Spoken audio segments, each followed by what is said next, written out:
Good evening, everyone. Can you hear me? For those that are online, Yes. and we can hear you also. Thank you. Okay. So let's start it.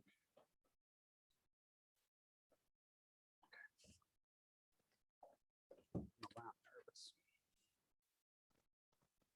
Okay. Well, good evening, everyone. So this is our fifth. Is this our fifth night? Our fifth night. Fifth night. So the fifth night's the best night because you have finance and you have City Clerk Tracy. So we'll be presenting tonight. So I think this is our fourth time, maybe fourth or fifth time. So I'm used to more people. So I don't know why, but it's not as many as before. But maybe that's a good thing. More intimate crowd. So what I'll do is I'll have the first hour. We'll go over some finance stuff, some about the department, and then of course Tracy will bring it home for us. And then before I go into my presentation, just so everyone, for those who are here and those watching at home, we do have our Assistant Finance Director here. So I'm the Chief Financial Officer here at the City of Bellaire. I've been here 5 years, April 2000, and this year I started 2016. Jim has been with the city also 5 years. He started like 3-4 months before me. So always mention Jim because again, if everyone knows me and knows how I'm very grateful and very excited about the things we're able to do here. So a lot of it has to do with the team that we have in place. So always glad to recognize those individuals. So that being said, we'll get straight into what we're here to talk about finance. And the first slide we'll talk about is a little bit about the team. You don't see one of my comments I have written here, but I have. Thanks for reminding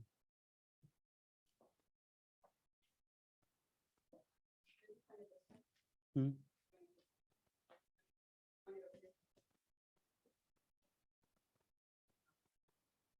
Let's make sure I'm hitting the right one.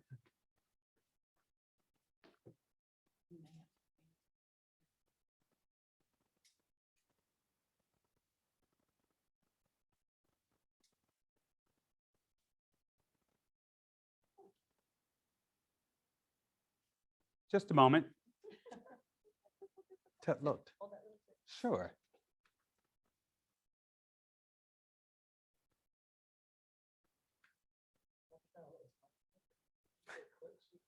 Exactly.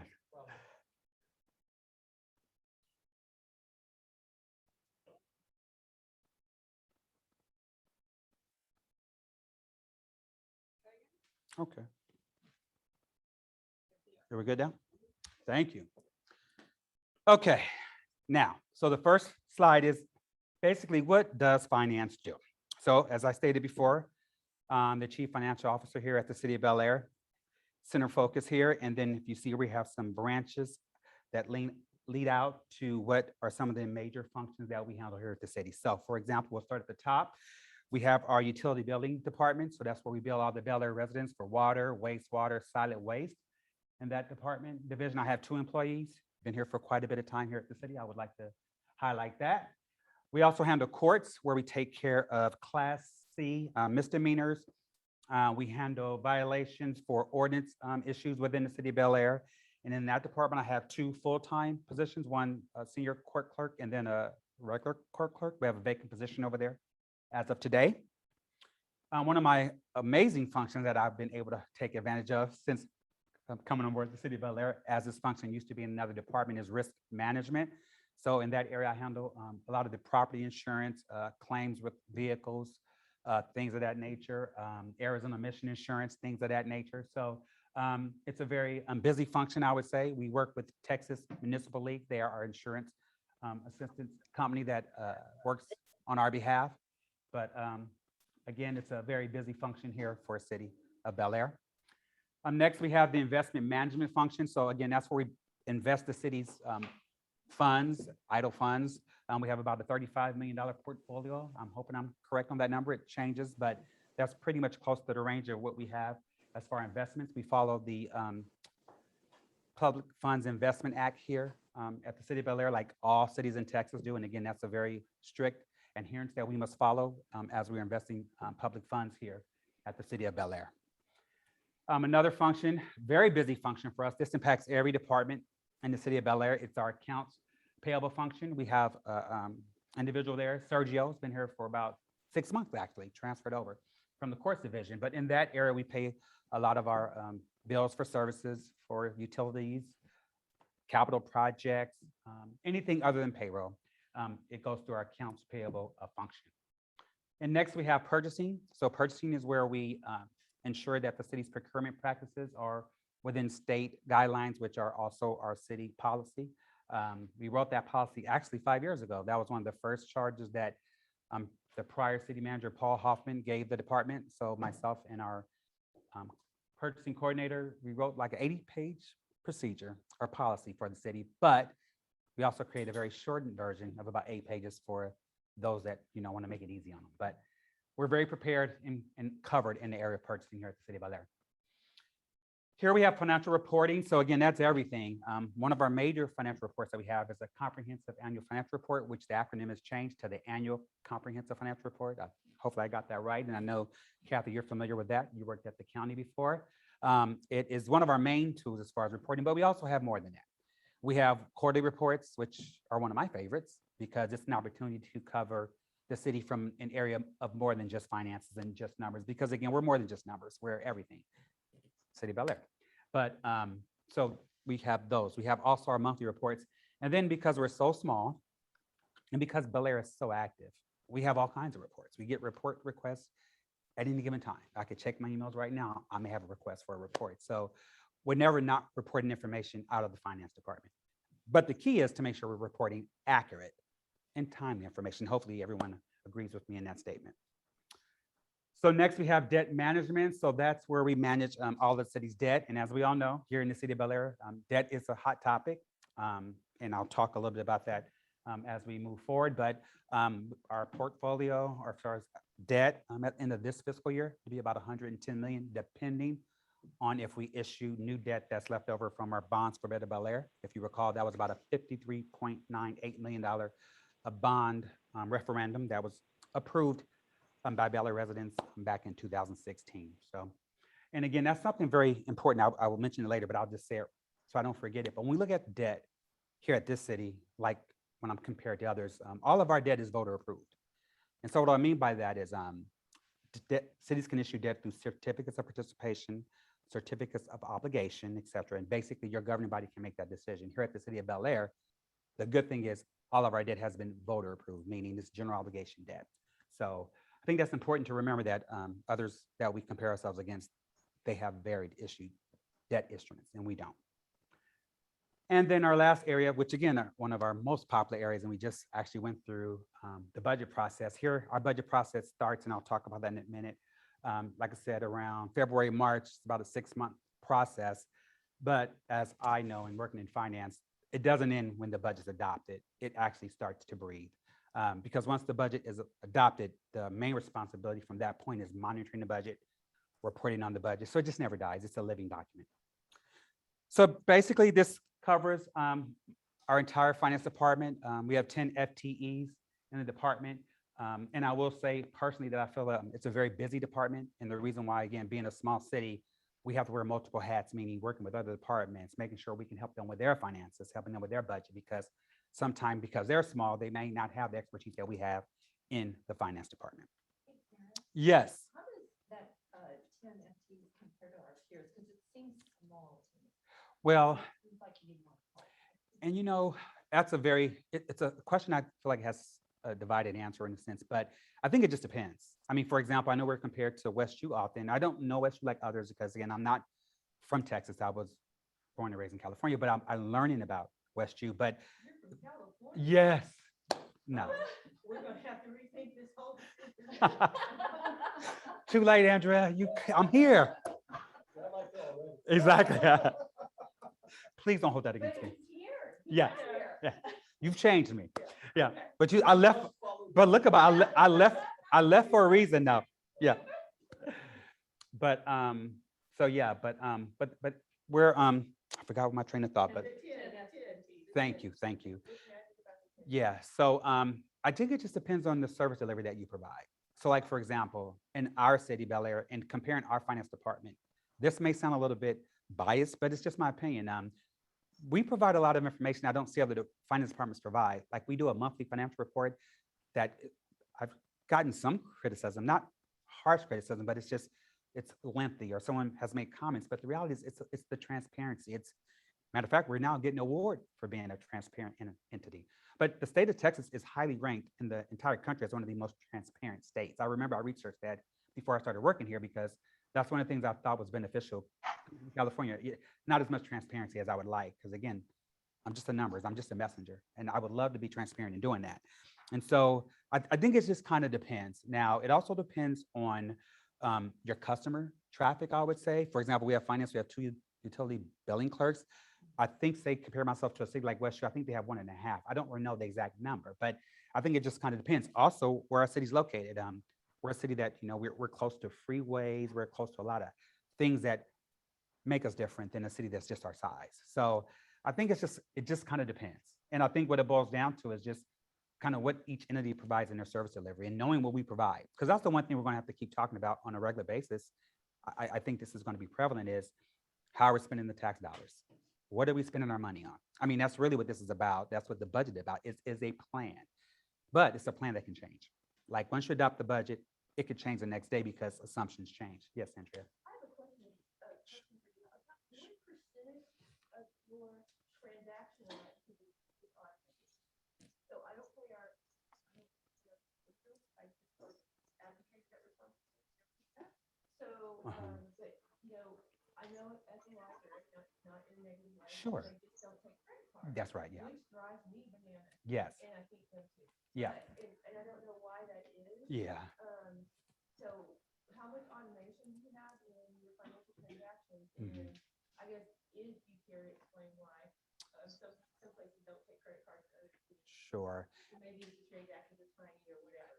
And that's kind of what we're thinking. You're right on.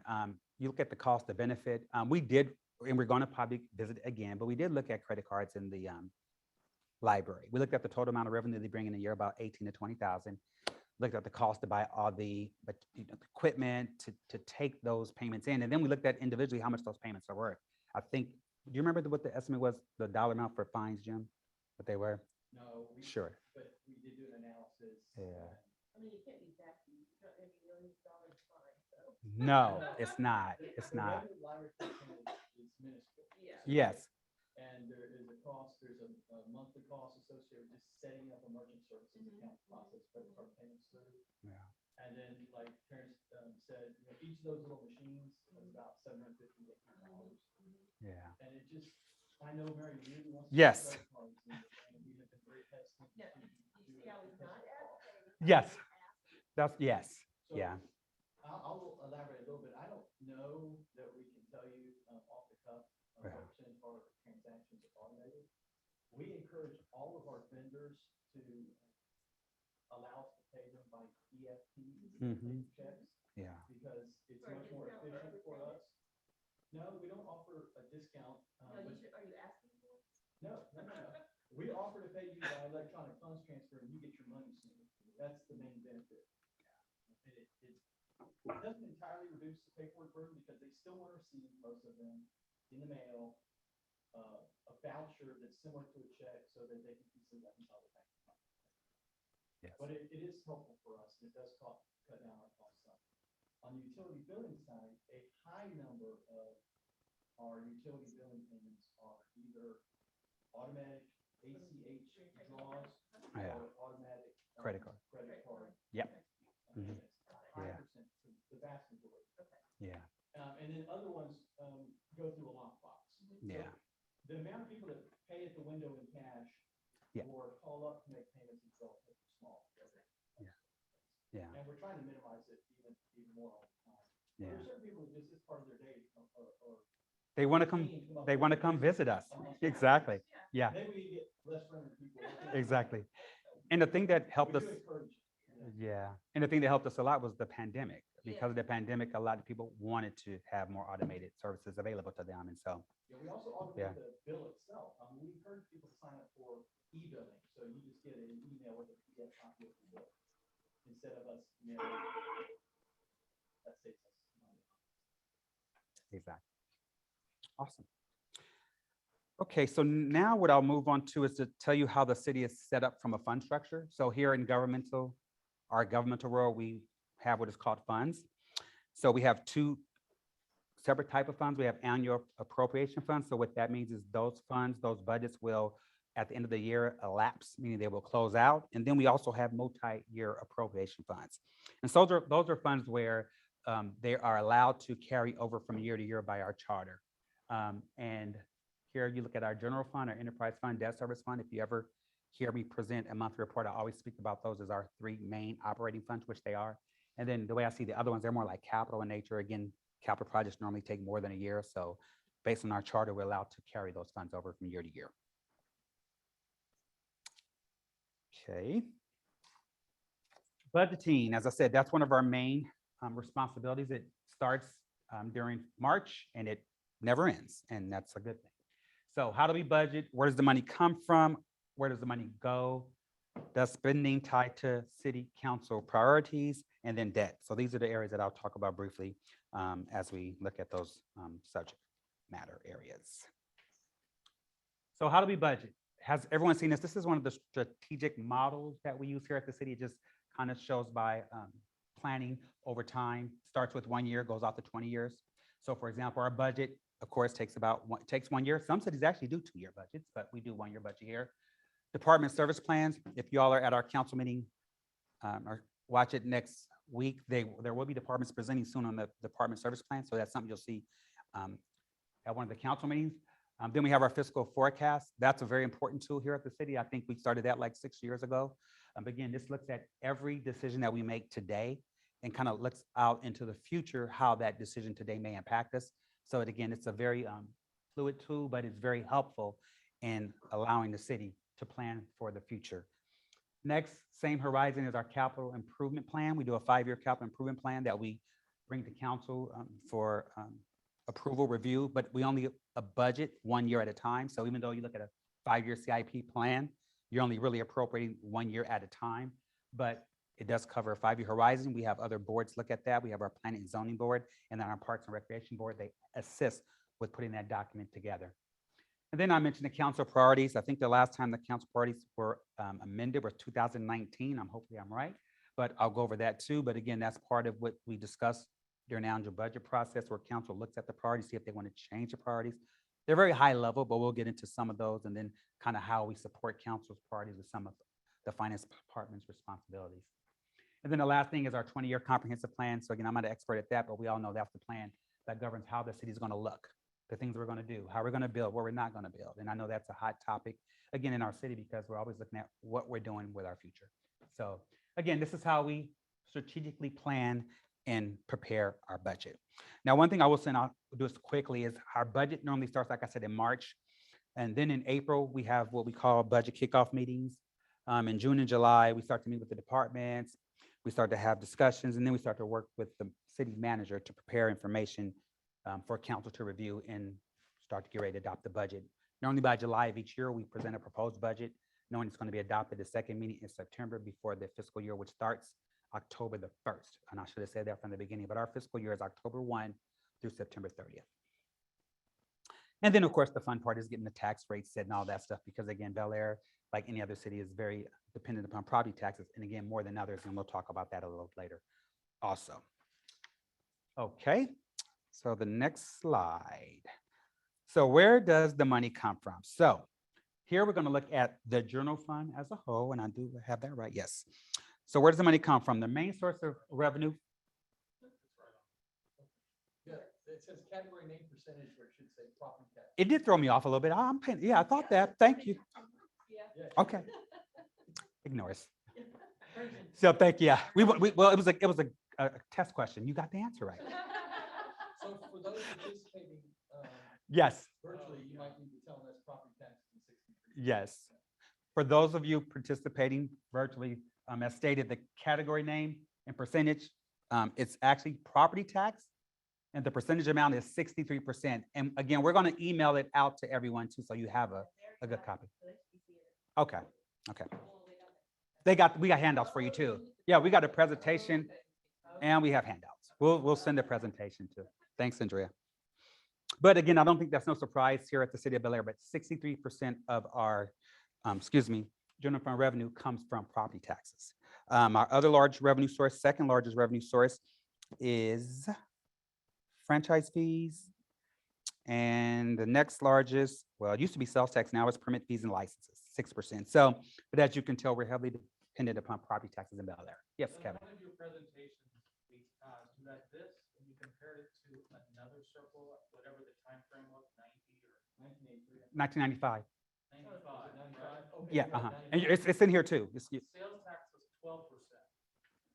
So how did our sales tax decrease from the time and now we get money from Amazon and eBay? Well, I wouldn't No, say it it didn't. show. That, I don't know what happened to the slide, Uh-huh. right? So there's a disconnect there. The percentages are the same, but that should be sales tax 12%, franchise fees 5%. Uh-oh. Oh, So then that's what was wrong okay. in the presentation weeks ago then. No, this chart is correct. And it says 12%, that's sales taxes. I don't know what happened on the Well, it slide. was 18, now it's 12. Right, Which this is is 2022, Mhm, and so yeah. you see property tax is 63%. First start here. Is it possible that it's the Sure. version of PowerPoint that? I'm not sure. And but I'm so using the this wrong- should, so sales taxes is 12%, just like in the previous slide that you're referring to. Yeah. And that where it says sales taxes, and that's why it threw you off. It did throw me off. Yes, Right, I'll so follow the, this is because, the correct slide you gave in front of city council. yes, Is this page 9? So my question was, sure. in 95, we didn't have the internet. The internet wasn't like it was today. We didn't collect from Amazon Mhm. forever, and eBay just started. So how did, or do y'all know why sales tax decreased? We still have the same number of businesses. Yeah, the total amount collected didn't decrease, the percent of the pie. Yeah, because what I'll say a little later is because our costs went up over years, Kevin, no other revenue grew. You'll see that too. The only revenue that this city of Bellaire really has the ability to grow, unfortunately, sometimes for now, is the property tax. Yeah. So, but we are, like I said, we're doing pretty good in sales tax even though the pandemic has hit. So our future does look bright in that area. And council is looking at the comprehensive plan and looking at the Chevron property, and we're doing really well with the development right here at Bellaire. And I can't even tell you what we're doing because I can't share confidential information, but we're surprised at some of the numbers there, and they're consistent. So, but that's part of it. Maybe Yeah. counterintuitively, Yeah. our sales taxes actually went up during the pandemic. Yep. Because the online shopping was so substantial Right. Yeah. I'm that it made a saying big impact. it Yeah. didn't show to me when I saw 12 for decreasing, and I thought our sales tax. Yeah, our sales taxes have been very flat for years Yes. and years and years. Right. Yeah. And finally, we saw Right. counterintuitively maybe Yep. a pickup in 2020 and 2021. Yeah. Yeah, because eBay started charging tax. That's, They yeah. did before, Yeah. so- Right. And- And we're and- seeing even sure. more of it because, the state comptroller passed a rule. Yep. recently, that said that the destination that a package is delivered is where the sales taxes should be allocated. And Yeah. so cities that had big distribution warehouses Yeah, we're living it up. filed lawsuits. Yep. And there's a moratorium on the implementation of that rule until that lawsuit gets settled. And so that may be a couple of years. Yeah. But a lot of people already started to follow that guidance anyway. Mhm. So we have seen, a spike from online. Yep. And once that rule becomes final and implemented, Yeah. we should see even bigger. Spike. Yeah. How much? Yeah. It's hard to quantify. But a lot of it definitely had to do with the pandemic, and people really just have been online shopping, and it has not tapered off. It's continued to grow every month. Right, that And seems to because we've been be- watching it, thinking it was going to be a moment, but it's been monthly. So it has Sure. not continued to grow. at the Yes. rate it has grown, It but hasn't- not fallen It hasn't, off. So yes. It's tapered off, but Yeah. it's still consistently higher than it was 2 years ago. Yes. Which is good for us. I think another number here would be helpful, giving perspective, which is like, what was the budget for these years? You know what I mean? Mhm. Because it's gotta be hugely different in 1995 versus Yes, now. definitely. Right, so, 12% Yes. of a billion. and I think we actually showed Yes, that on yeah. the city council meeting. We did. Yeah, the other one is, yeah, we And we'll showed get it. to But the next slide Yeah. behind that slide is also helpful, but Okay. we're not there yet. Yeah, that's okay. That's okay. Yes. But what I will do, I'll go to my next slide, which kind of just looks at, as I spoke about property tax. So again, the carrier name didn't show up, and sorry these slides didn't show up, but we're going to definitely get a good packet out to everyone after tonight. But so of the 63%, so again, of our total, excuse me. I can stop the share and pull the PDF Okay, This is an older version of PowerPoint. okay. So, If you want to pause for a second. Is everyone okay? Yeah, we'll pause. And for those watching at home, give us a couple of minutes, please. We want to just get something up for you. Thank you.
Sure. I'm just making sure those at home, can you see this on your screen? No, I only see a black screen. Okay, just a moment. Yeah, I think we need to give it a second. Okay. That voice sounds familiar. How you doing, Brant? Hey, I'm doing well. How are y'all? We're good, thank you. Hopefully you're doing okay. Yes, sir.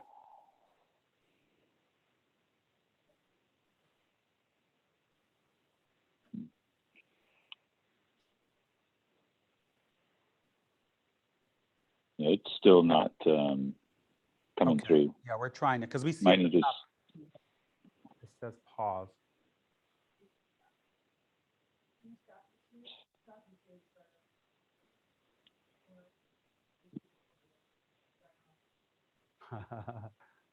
You must use this a lot, huh?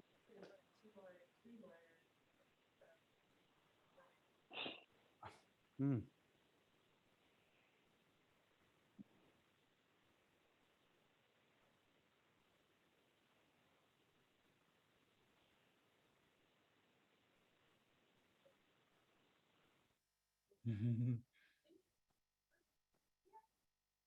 There we go.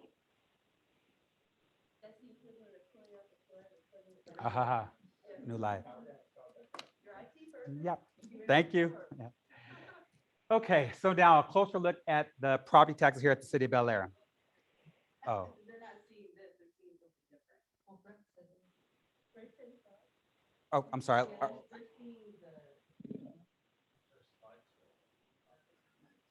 Okay.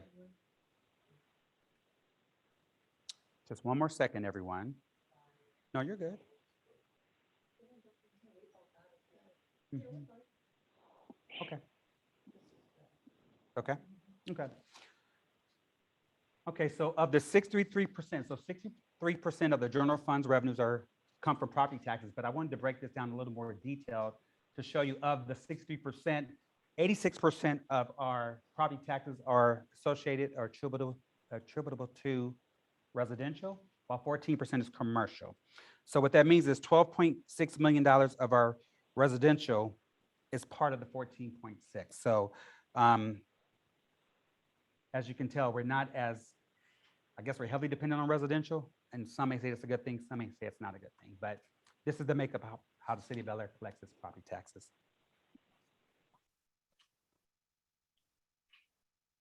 So here we want to look at general fund revenue, property taxes. And again, this is one of the charts we had spoken about one of our previous council meetings. It went back to 1995. And the significance here is just to basically show you over the city's 20-year history or horizon, how the city has become more dependent upon property tax revenues than we were back in 1995. It also kind of unfortunately shows that the city's inability to generate revenues other than property taxes. Like you said, sales tax has been pretty flat for many, many years. Has grown, but not enough to keep up with the pace of our growth of expenditures or expenses, but it has. And as a result, the property tax need has grown. Other revenues, and we'll talk about that on another slide, you'll see over the last 20 years or so how those revenues have pretty much been flat, and the only one that has grown consistently has been our property tax revenue. So how does this chart compare with our level of debt that we those? I don't have that answer in front of me, but I can Oh, you don't look have, at that. I don't need a custom report. I'm just kind of Sure. curious if that's, I mean, if the debt service going up is has been relative to property tax. And it just kind of depends because as you know, this year, for example, we're setting our tax rate the same rate as last year, and the last 3 years, it's been the exact same rate. What that means is one of your rates is going to go up, one is going to go down. So for example, this year, the rate is 0.4473. Our M&O portion went up. Our debt rate went down. It still stayed constant at 0.4473. So it just depends on your debt needs at any given time, kind of what dictates that rate. And then, of course, on the operating side, it's just a matter of what is the need to balance your budget to keep you in a structurally balanced position. And I'll say what structurally balanced means if anyone doesn't know. So structurally balanced just means that your revenues meet or exceed your recurring expenditures. So recurring revenues meet or exceed your recurring expenditures. That means you're structurally balanced. That is in our policy defined document. So it is what we strive for. Actually, since I've been here, we've always adopted a balanced budget, and we've actually ended the year with a balanced budget except for the COVID year because expenditures were kind of what they were and revenues came in a little lower. So, Can I add something? of course, please. Kathy, that's one point. This is the general fund tax revenue only. Yeah. So our tax rate has two components to it, maintenance and operation component. That's what the general fund receives and that you're seeing here. And then it's got a separate debt service component that goes into a different fund, the debt service fund. So this wouldn't necessarily have any correlation at all to our debt service, but the debt service side of it would. But Yeah. property taxes do go somewhat towards servicing debt. Yes. Absolutely. Okay. There's a Yeah. special component of the property tax rate that goes directly to debt service. Yeah. And I think it's over 15 cents this year, 15 or 15 cents. So, okay, thank you. Okay, next slide, Raquel. So this is, we mentioned a little earlier, this again, this is just to give you some comparisons. This is just to show you, there was some inquiries, for some information back to a certain point in time, which was 1995. So basically, this just looked at how the city's revenue resources were allocated in the general fund in 1995 compared to today, fiscal year 22. So looking at this very closely, you can see back in 1995, the city of Bellaire, 38% of its total general fund revenues came from property taxes. Whereas of today, as I stated a moment ago, we're at 63%. The sales tax at that time was 12%. I'm sorry, 18% in 1995. And then as of today, again, by the total pot, it is now 12%. But again, it's just to show you some comparisons. And you can see some of them have actually, again, have gone down. But again, because of our need to keep up with our growth and our expenditures, the result has been that we've had to increase property taxes over time. That doesn't necessarily mean that the dollars are down. Yes, exactly. Because the pie is bigger. Yes, Exactly. Mhm. Okay, Raquel, next slide. So this one here, this is just looking at them, this revenue categories separately, just again, looking at over the same period of time, the average increase on an annual basis. So overall, other revenues over the same period of time went up about 4%. Interest income went down, averaged about 11% over the same measurement horizon. And again, we know as of now, the interest rate market is doing very poorly. And you can look at the bottom, property taxes. So over the horizon of this comparative history, property taxes averaged about 5.7%. So again, you can see it is the one revenue source that is pretty constant and heavily dependent upon at the city of Bellaire. And then next, permits and licenses. But again, that's a little more unpredictable than property taxes. The one thing I'll say about property taxes is that we're a very fortunate city. We have a very high collection rate compared to other entities. So we collect about 99.3%. It changes every year depending on what we collect. But is that a good thing or a bad thing? Well, it's a good thing that we can guarantee ourselves we're going to collect a lot of that revenue. It's a bad thing if we're heavily dependent upon one revenue source and all of a sudden the economy or the assessed valuations were to tank, and then what do we do? So that's just something we always have to be mindful of. That's why you kind of always, as best you can, want to be diversified and when you can. But it works here in the city of Bellaire. We're a very fortunate city that, again, we have such a high assessed valuation and we collect most of our levy. So makes it easy on me. Okay, next slide, Raquel. Oh, thank you.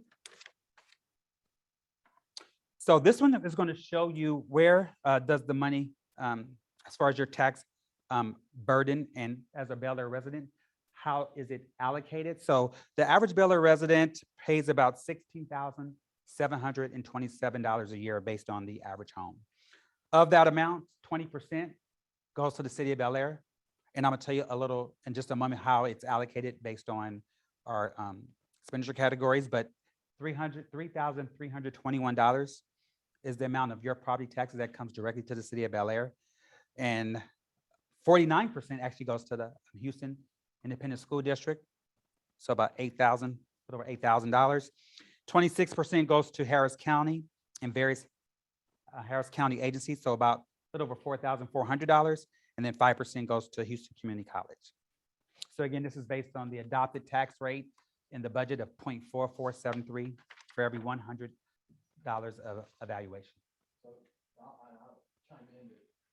In the other slides, remember, we were looking at just the general fund and the property taxes that went to the general fund. This is the total property taxes, including the debt service. Thank you. Next slide. As I mentioned a moment ago, we were going to look at of your $3,321. We try to break it down here to show you kind of what your money pays for here at the city of Bellaire. So in the previous slides, we were kind of only looking at the general fund like Jim alluded to. Here, we're looking at the total liability, looking at property taxes for the general fund and the debt service fund. So of this total 100%, as you can see, 1/3 of the total amount paid by a Bellaire resident is attributable to debt. The remaining 2/3% is paying for your police, it's paying for your fire, it's paying for parks, it's paying for streets and drainage maintenance and public works department, and it's paying for a library. So this is, again, how your $3,321 that is paid and received by the city of Bellaire is allocated through the service mechanisms that we provide here at the city.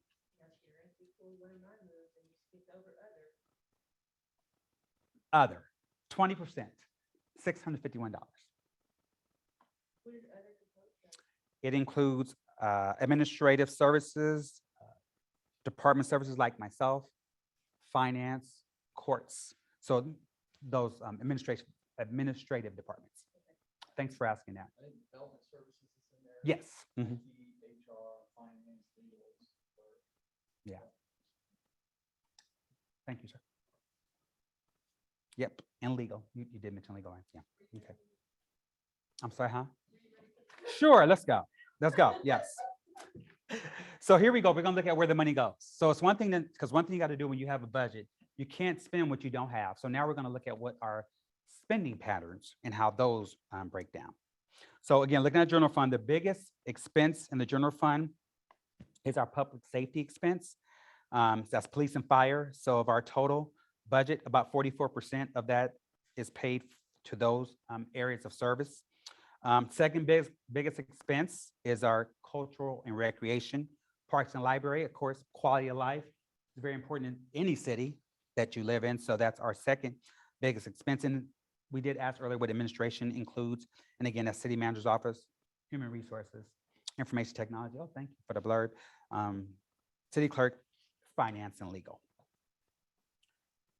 Right, but on the Sure. previous slide, Yeah. it was broken out a little bit. This one has development services and transfers broken out separately. That was lumped in with the other on the previous slide. Great, thank you. Okay, next slide, Raquel. Thank you. So here we're going to look at our total resources for the city, how they are allocated on the expenditure side. So of our total 100% of our operating expenditure budget for the general fund, 71% is salary and benefits. And I don't think that should be a surprise to anyone because we are a service-oriented business, which means a lot of our costs are going to be people, human capital. So as a result of that, of our total budget, 71% is paid for salaries and benefits. And looking at the salary and benefits a little closer, because this is again, and the one thing I would allude to, and for those who've been in the class before, a lot of the information we provide is based on feedback from previous classes, and this is information that would be asked of us, and we just have no problem providing it. But if you're looking at the total 71% of our city and how it's allocated between all personnel, 58%, again, no surprise, is pays for public safety, police and fire, and the remaining 42% are the other departments. And the reason that's easy to highlight is that is one of the #1 top priorities for your city council. So again, it's shown in how the allocated budget is adopted.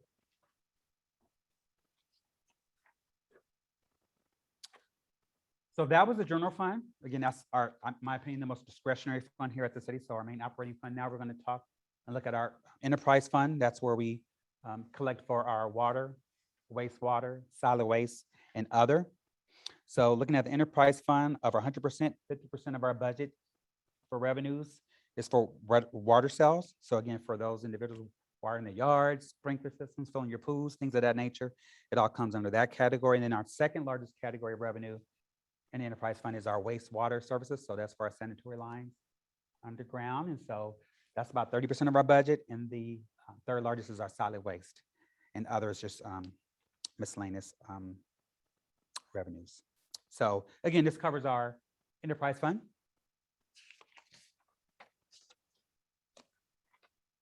And this is the enterprise fund used by category. So it just shows you how the enterprise fund spends its resources. So water production and distribution is the largest expense, followed by debt service. And again, we always talk about debt here at the city, but a lot of the debt here, so again, most of our debt is paid for by the property taxes set through the budget adoption process, and the remaining piece is set by the utility rates of revenue generated for water, wastewater consumption, et cetera. So in the 21% debt service, and I know that the voters have approved all of the debt. Yeah. Did we for new water lines or meters or? You did it, yeah.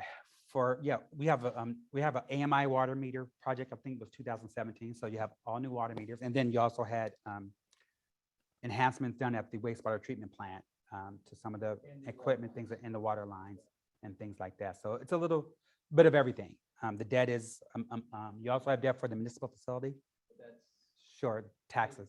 yeah, Yeah, taxes, property taxes. Yeah. Debt service. Yeah. The debt service here is only for enterprise-related projects. Yes.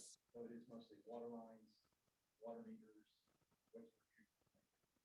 Those are the main three. Yep. Okay. Thank you, Raquel. Cool.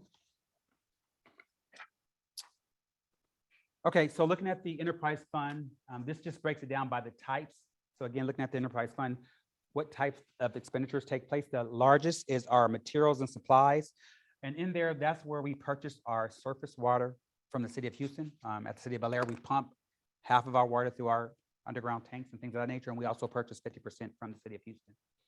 The next largest, well, they actually shared debt service is about 21%, salaries and benefits, about 21%. Next is professional services, and then so on. So again, this just shows you, based on the total enterprise fund budget, from the category perspective, how those dollars are allocated.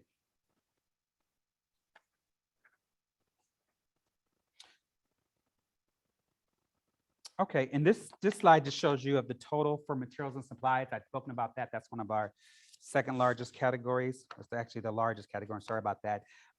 This just shows you of that amount, 74% is, again, the amount of water that we purchased from the city of Houston, because we pump 50%. And then the rest is 26% is operating supplies, whatever kind of contract we have, enterprise fund, things of that nature. But the majority of the budget is the purchase of water from the city of Houston. And I think Yeah. part of that 26% is the groundwater credits. Yeah. that We're limited by the subsidence district on how much water we can pump from the underground aquifers. But you can purchase groundwater credits. And those allow you to bump up your allocation from 30% to 50% of water supply. And it's much more economical to do that than to purchase water from the city of Houston.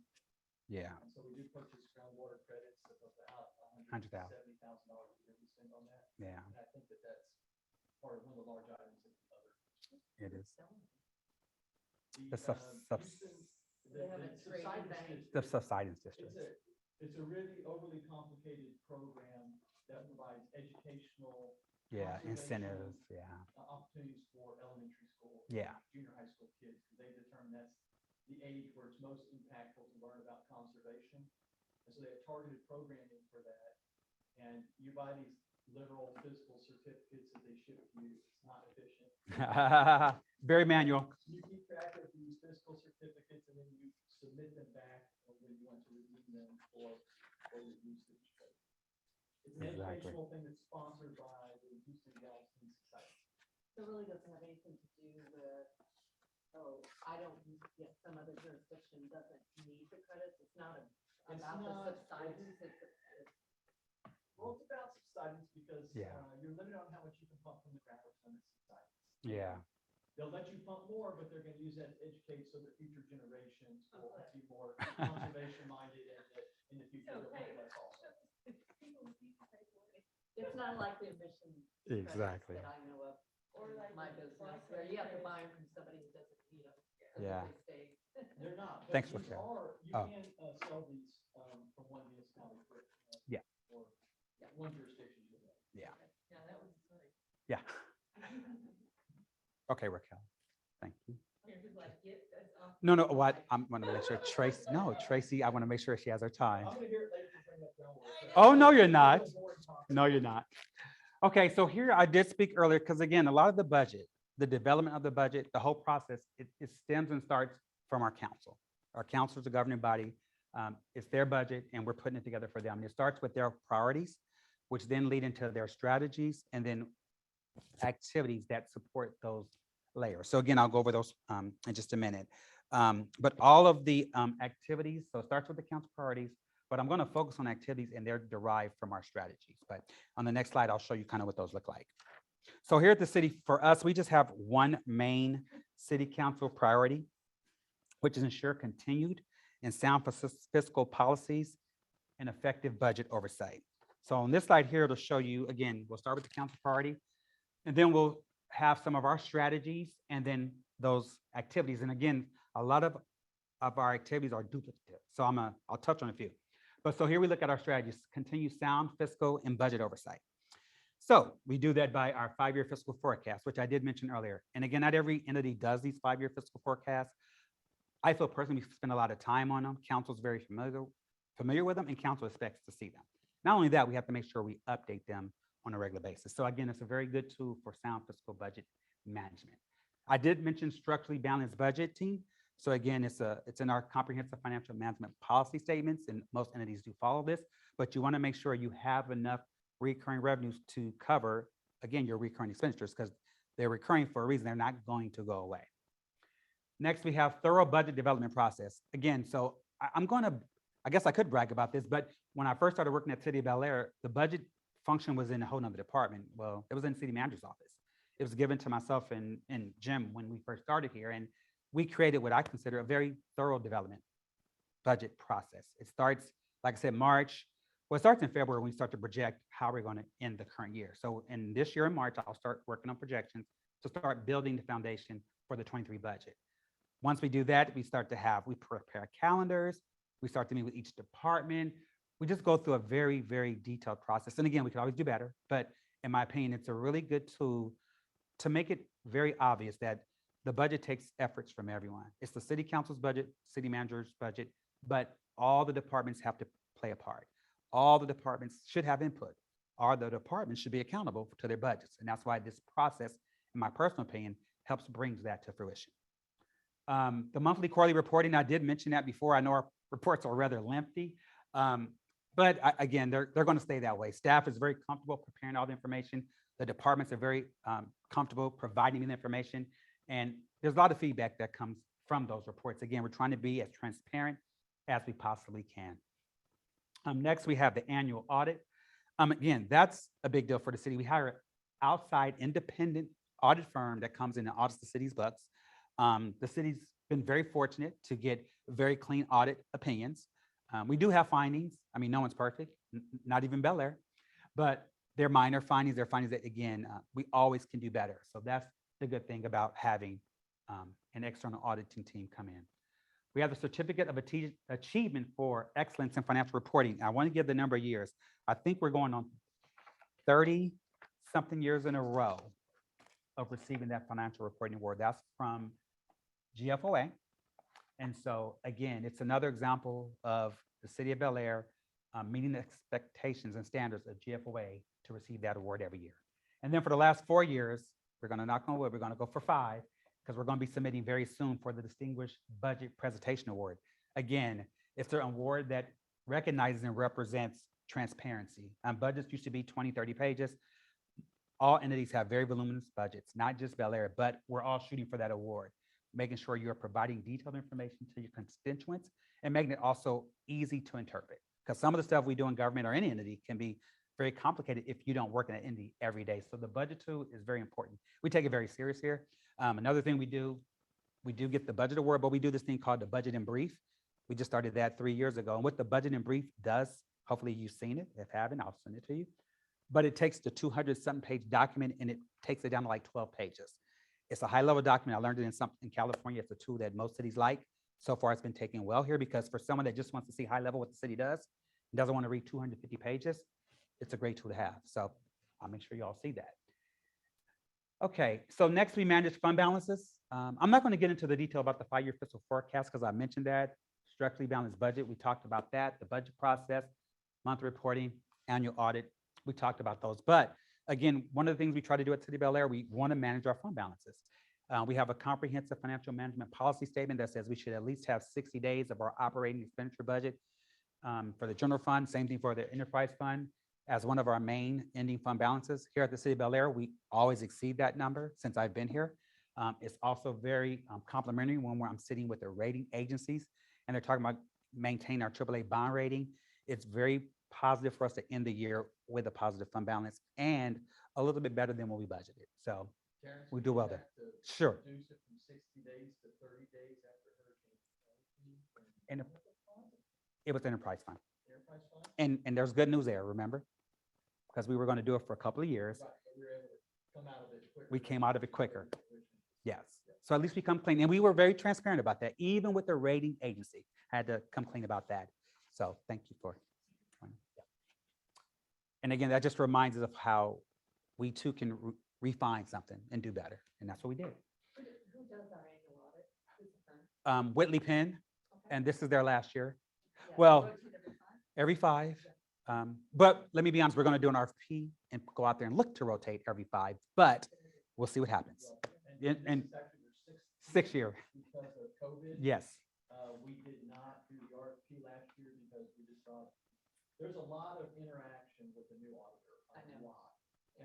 And also between the old auditor and the new auditor, and everybody's trying to do everything remotely, and we just thought, we went to council and the audit finance board first, and then the council, and they all agreed that we should push that in there. So we Yes. brought an RFP. Yeah. And and maybe Whitley Penn will come back and maybe they won't. Yeah. But they do specialize in school districts, cities, and, you know, MUDs and other governmental agencies. And you go to all kinds of different these. Yes. Traditional public businesses. And so you know, they're not a big name like Deloitte or something, but they're very good at They're one of the best auditing firms I've worked with and not because they're approachable or friendly. They really dig deeper than what I'm used to. But when you have nothing to hide and you're truly transparent, it is what it is. And they keep us on our toes. They really do.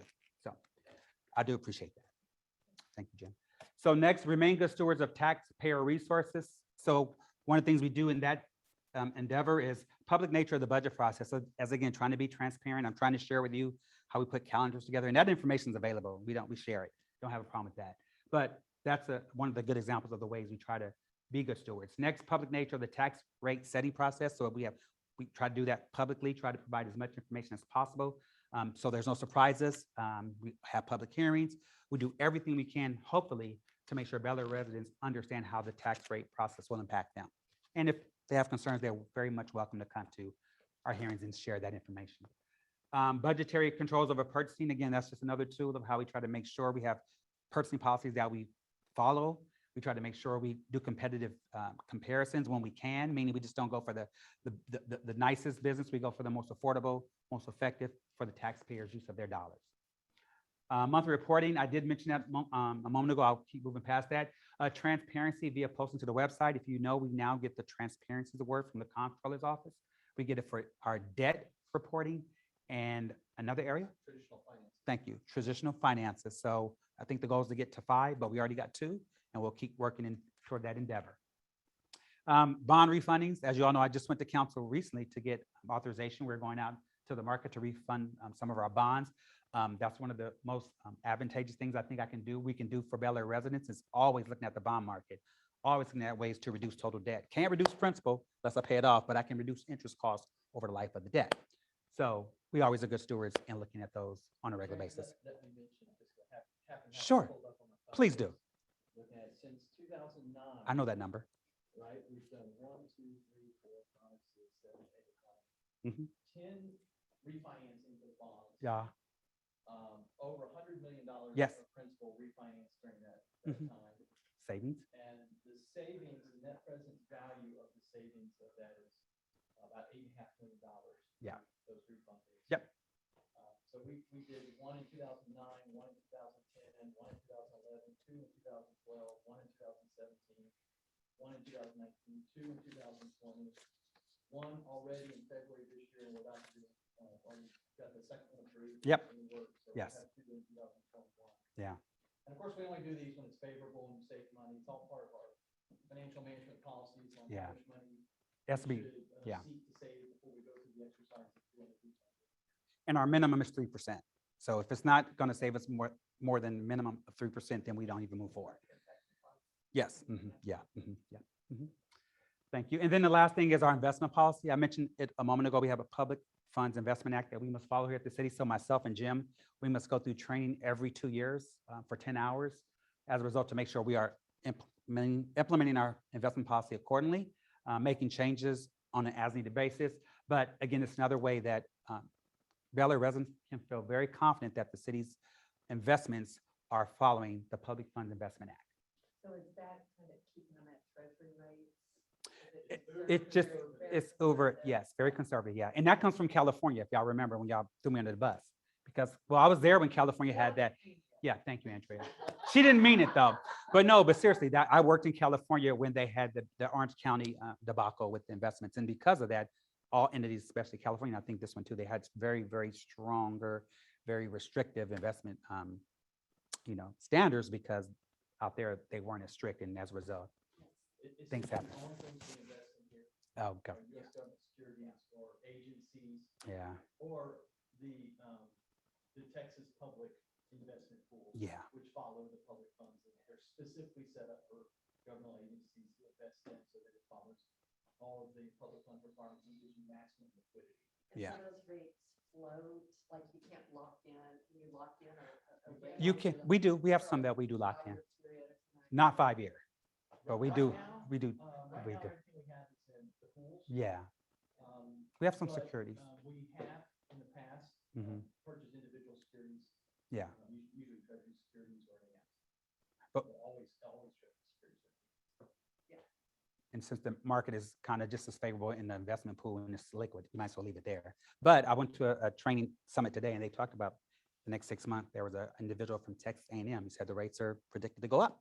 So we'll see. He was pretty confident they would after 6 months is what he said. So Good thing she got all those refunds. exactly. That's right. Yeah. And I may get a house. I may buy a house as a result of this too. That's what I just thought about today. So cool. Okay. And lastly, proactively protect the city's AAA bond rating. This is huge. And the reason why this is huge, because if you don't know, there's 1,200 cities in the state of Texas. 34 have AAA bond ratings. So we're one of them. 2.8% of the cities in Texas have AAA bond ratings, and Bellaire is one of them. Very fortunate for us that we are one of those entities. And the reason why is because, number one, we have a 5-year fiscal forecast, because I always provide it to the rating agency when we meet. They want to see it. That's one of the things that helps us. We have strong minimum fund balances. We always exceed that every year, at least when I meet with them. We have very strong policies. I've had to provide them our management policies, things of that nature. That helps us because it shows them that we have controls in place. The annual audits, again, we want to always get a clean audit. They always want to look at my audit. The findings are kind of minimal enough that it makes reasonable sense, but it's nothing to be alarmed about. And then again, our tax rate setting process. Again, one of the benefits for our city is our very, very strong assessed valuation, almost $5 billion. For a city of our size, population-wise, and residents, a little over 6,200, to have that assessed valuation, it's very strong when I'm. The collection rate would help on the bond rating as well. Actually, they would see it in the CAFR, but we don't, I highlight it. I mean, I highlight everything I can because when you talk to them, you're really selling yourself. And so Brant and I will sit there and we tell them everything great that we do. And you mentioned a few other things, but they get the CAFR and they kind of like focus on your fines a little bit, but not much, not much. So Mhm. this is showing our activities that Yeah. support the protection of AAA bond rating. Obviously, it's not activity of ours, but we have a really strong and stable assessed value of what our collection is. That's just what it is, but that is, like Terrence said, probably the largest contributor towards our AAA bond rating, because it just means we have the ability to pay a bond almost no matter what. Yeah. No matter what. Yeah.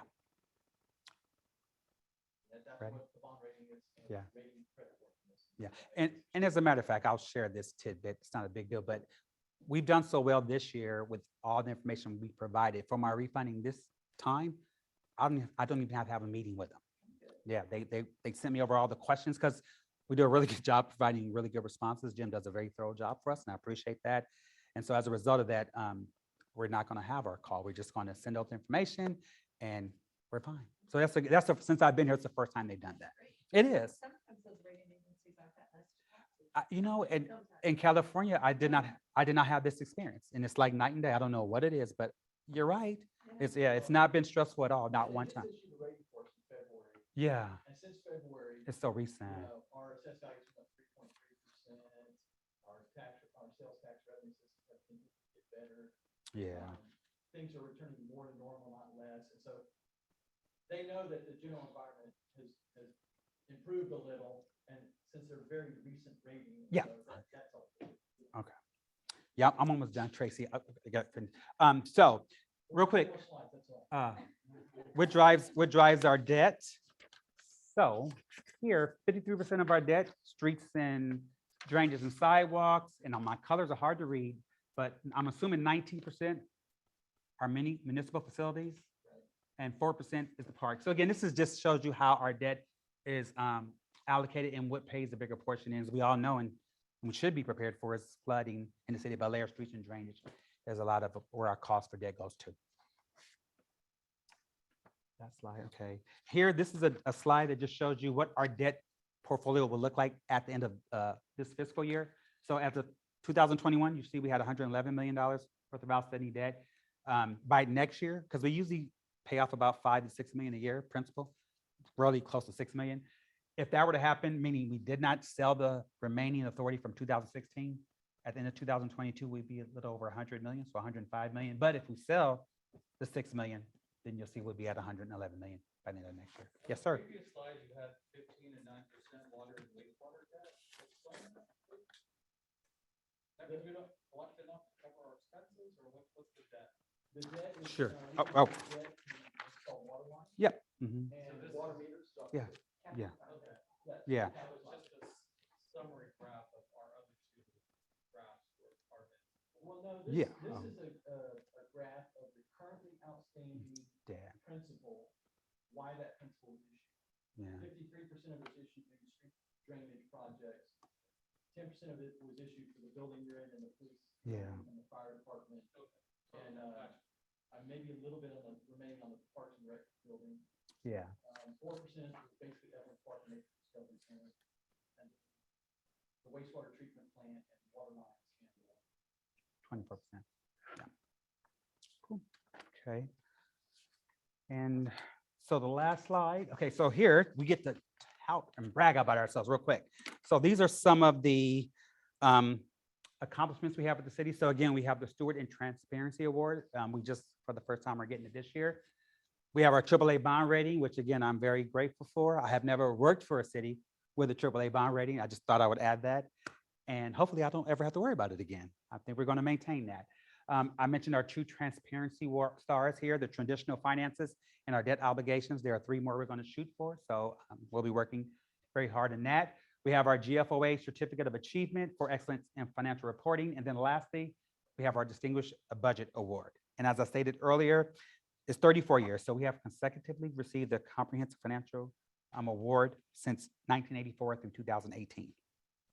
So we just haven't gotten our notifications from 19 and 20 because they too are behind because of the pandemic. So they're behind on reviewing our CAFRs.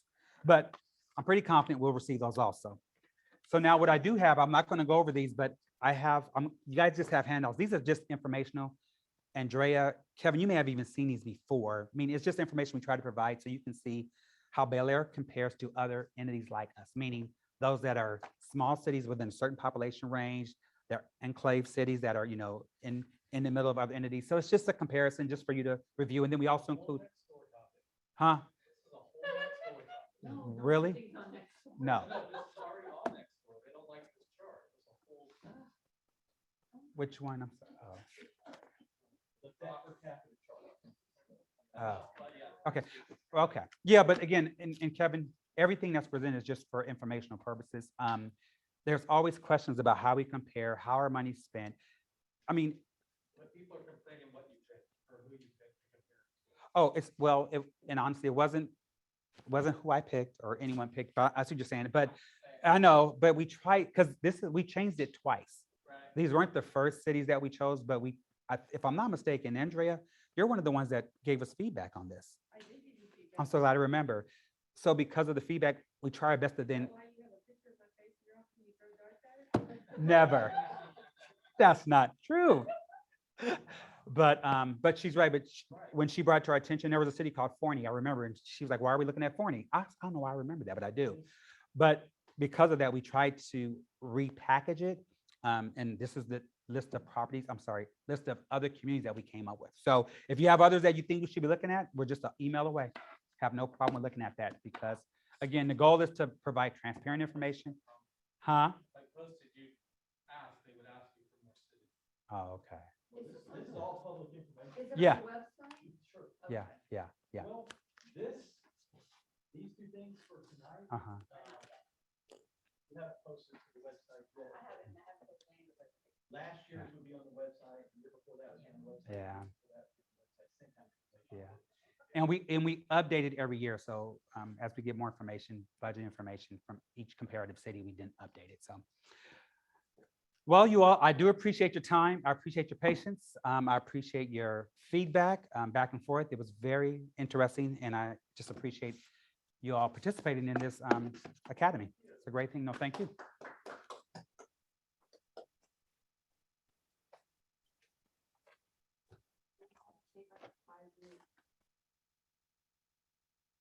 Kathy said, let's roll. Let's just roll. That's Tracy.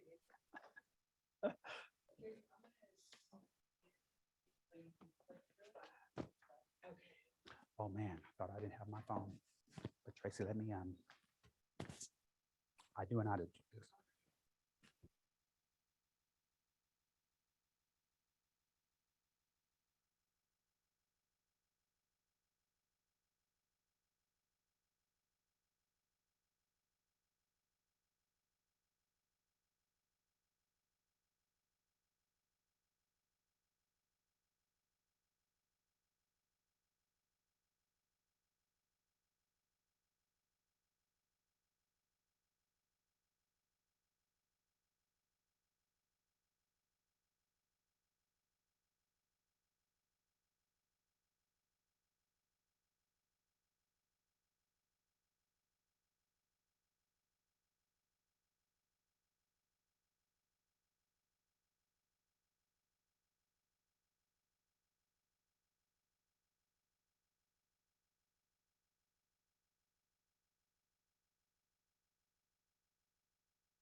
Okay, you are live. Okay. And I'm gonna have to take my shoes off, so I'll be standing barefoot.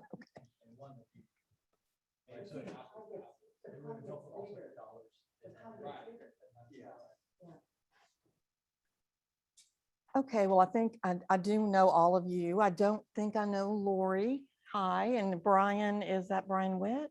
It might be Brian Taylor. Oh, okay, Brian, hello to you too. I started for work in Bellaire in 1997, in January of 97. And my office is one of 4 charter positions. The others are city manager, city attorney, and the municipal court judge, but we happen to have 2. The designation beside my name stands for a Texas Registered Municipal Clerk. And it's a designation I obtained while I was working here. I got it in 2004. To become certified, the program is offered through the University of North Texas in Denton. And you have to complete 2 hours of individual home study, written homework, pass 4 examinations. And then you also have to attend 8 2-day seminars. And this can be done over a period of about 3 years. And then I have to recertify every 5 years, which involves another 80 hours of coursework and attendance at 6 2-day seminars over a 5-year period. I'm on my 4th recertification, and that's due in mid-November of 2023, which is quickly approaching. Okay, next slide. I think I just told you about the chart, it being appointed by the charter. Some of my background is I served as a city secretary treasurer, which city secretary is the same thing as city clerk. Some cities call it city secretary. I served as that for the city of Mont Bellevue from 93 to 97. So as of this year, I have over 28 years of experience as a municipal clerk through Mont Bellevue and the city of Bellaire. I'm also a certified public accountant and a certified internal auditor, and my degree is in accounting, even though this job has nothing to do with accounting, but. Yeah. A rule follower, yes, yes. Okay, I'm going to read this because I love this quote. It was written in 1934. It says, and it's how to describe what a city clerk is. It says, no other office in municipal service has so many contacts. It serves the mayor, the city council, the city manager, and all administrative departments without exception.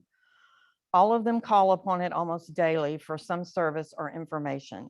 Its work is not spectacular, but it demands versatility, alertness, accuracy, and no end of patience. The public does not realize how many loose ends of city administration this office pulls together. That is a pretty good description of what the job is.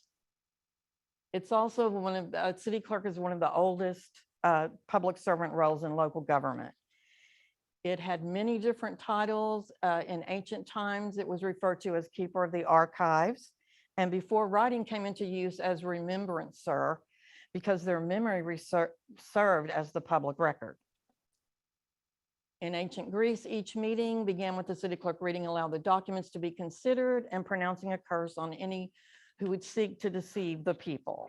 I'm thinking there's some things we need to bring back. I'm starting with boards because this is one of our really important, it's really important to me. I know it's important to council too. And we also always hope that through our Citizens Academy, we will garner some interest in people who might be willing to serve on our boards. We have 3 boards that are governed by state law, and that's the Board of Adjustment, the Building and Standards Commission, and the Planning and Zoning Commission. Here I've given a little overview of how many members. There are 7 members on each board. They all serve 2-year terms. They're staggered terms. I have 3 terms that expire in each of these boards as of 2022. That would be June 2022. One's term limited on the Board of Adjustment, and I don't have any that are term limited on the other boards. And the only reason I say that is if they're not term limited and they're interested in applying for to serve on the board again, it is typically, city council will typically go ahead and reappoint those board members. There would have to be something wrong, for instance, like maybe they're not attending the meeting, something like that for them to probably not get reappointed.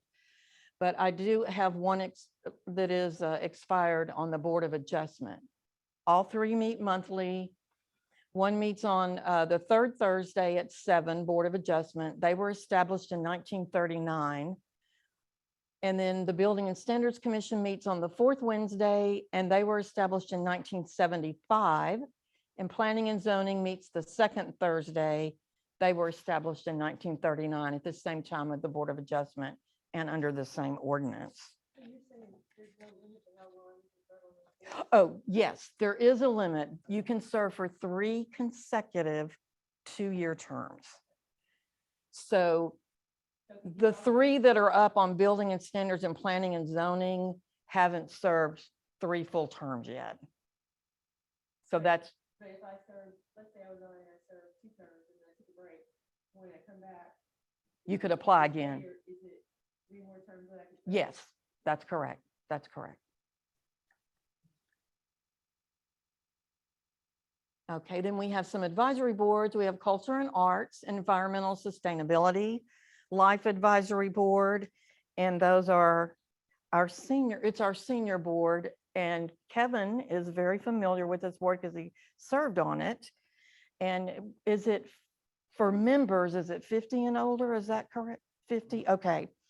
Of course, you can serve on the board. You don't have to be a senior to serve on the board. Kevin was not a senior when he served on the board. So. And then we also have Parks and Rec. Did you make an honorary member? Well, I stuck on once, but yeah, the county bus. Yeah, they competed against West U in some volleyball games, and I don't think they were real kind to Kevin because he was younger than all the others. So. That's okay, West End cheats in the parents. Oh. I swear, older siblings are swinging rather than the parents. Oh my God. Speaking of one who swam off parent relay. Well, now on these 3 boards, again, it's 7 members, staggered terms, 2-year terms.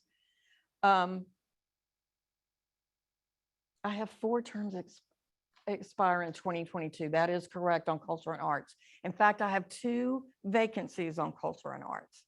So if anyone is interested in serving on Culture and Arts Board, we would love for you to sign up. We've got one application pending now, but I need at least one more application for that board. And then ESB has 3 terms that will expire, and Life has 3 terms that will expire. And you can see here the days they meet, that all of these boards too meet monthly. And then we have our Parks and Recreation Advisory Board. They have 1 person that's term limited in 2022.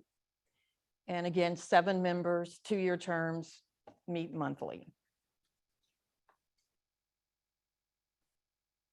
This just tells when the Culture and Arts Board was established. It was first created as an ad hoc committee in 2003, and then it was reconstituted as a standing board in April of 2004, and has been a standing board since that time. Environmental and Sustainability Board was established in 1988 by resolution. Life was established in 1985 by resolution. And Parks was established in 1988 by resolution. Jump through these. Then we have 2 other advisory boards, Audit Finance Board and Evelyn's Park Conservancy Board. The Audit Finance Board has 3 members of council that serve on it. Those 3 members are appointed by the mayor. The mayor is allowed to appoint him or herself also as a member. The city manager and the chief financial officer are non-voting members. They have a 1-year term. It expires in January 31 of 2022 is when the current citizen's term expires. Our citizen appointee is appointed by city council. They interview for that position. It just happens to be at a different time of the year. Their term runs from February to January, whereas the other boards are from July to June. Yeah, so it's just a little different. If anyone's interested and wants to have the name, does everyone interview in front of city council? Yes, they do. Everyone does interview, and it's a brief 15-minute interview. I'll get to that part in just a minute because I go over what the questions are too in a second. Evelyn's Park, that board has 8 members and 4 are designated by the city, and that would be by the city council. And the other 4 are designated by the Jerry and Maury Rubenstein Foundation. For the city's designees or appointees, it's a 2-year term. And I've got 2 that will expire in 2022. Neither of them are term limited. I was going to say something about that one. Oh, I don't know for sure on the Rubensteins. I'm not sure if they adhere to a 2-year term, if it follows our July to June. I'm not really sure about those members. Okay, the Audit Finance Board was established in 2002. And the Evelyn's Park, the Evelyn's Park Board was established in 2011. And here's sort of the process that we follow. In February or March, I send letters to the current members that have terms that are going to expire on June 30th. If they're not term limited, they can reapply for their current board, or sometimes they choose to apply for a different board. I've had that happen. If they are term limited, they can apply for a different board also. They just wouldn't be able to serve on their current board. In March or April, we advertise through the city's website. In May, I set up interviews with the city council in 15-minute increments. And then we appoint in June, and the appointments are made by ordinance. And then here's an example. These first 3 questions are asked of every applicant. And we do provide the questions in advance to the applicants that are about to interview, but they want to know why you selected that particular board, what knowledge and skills you bring to it, and then if you have any questions about it. And then they may ask several other questions, which I've never sat through the interview, so I'm not really sure Have y'all seen any of them? I'm not really sure what all they ask. Is this an open meeting or is it in a closed? It's an open meeting. It's not, it's open to the public. It's not, it's normally not filmed. We usually do it in the Civic Center and we've also done it in this room. But it is an open meeting. There are minutes, So it's not, not a regular council meeting? No. Where, no. Now, sometimes we'll have the interviews before a council meeting, 'cause like if they don't have too much on their agenda, we might put it for 6 o'clock and interview like maybe 4 people if we can before a meeting. But yeah, and even in that case, it wouldn't be in the chamber or anything. It would be in this room or the Civic Center. So for those. And these are some of my functions. I help prepare agendas and minutes. I prepare ordinances and resolutions. The city attorney certainly does as well. And many of our department directors, will write their first draft of the ordinance and then have the city attorney look it over. Then I've got the boards. I do elections, legal notices, public information, alcohol and beverage licenses, solicitation permits, records management. Okay, that got me to there. This just, and I know all of you know what an agenda is. This just kind of explains what the agenda is. The order of the business on our agenda was adopted by council and their rules of procedure, and most boards have that as well. They adopt rules of procedure and they set out the order of business. So for example, we always do call to order and announcement of a quorum first. In our regular meetings, we have an inspirational reading, and that goes from council member to council member. So they kind of rotate on who does the inspirational reading. We do our pledges. If there's a proclamation, the mayor will go ahead and read the proclamation and present it if someone is there to receive it. We approve minutes. We have personal audience comments, and the residents are allowed to speak for up to 5 minutes. They get notice after 4 minutes if they have a minute left. We have reports and presentations, new business, community interest items from the mayor and council, and then adjourn. Then I left this in here. We don't always follow this, but we do have some deadlines that we set up for placing an item on the agenda, getting the agenda prepared, finalizing it, and compiling supporting documents. We try really hard to get the agenda out on the Thursday before the Monday meeting. Lately, it's sometimes been on the Friday. So it depends on how big the packet is, if something's coming at the last minute. Members of council, any member of council is allowed to put an item on the agenda, and their deadline is on a Wednesday, and our packet's supposed to go out on a Thursday. So sometimes, depending on if we have to do some research for them to help them with their agenda item, we only have that Wednesday and part of Thursday to get that done. So sometimes that carries us on into Friday. Tracy, do y'all have a portal where we packet? So, or is it a physical? It's a system. It's an agenda management system. It's called iCompass. It's the department heads go in and they're able to prepare their agenda statements, which is kind of like a little report about their agenda item. They can upload their own attachments. I'm trying to think. You're not having to reproduce copies and get them out because it gets sent out via the portal.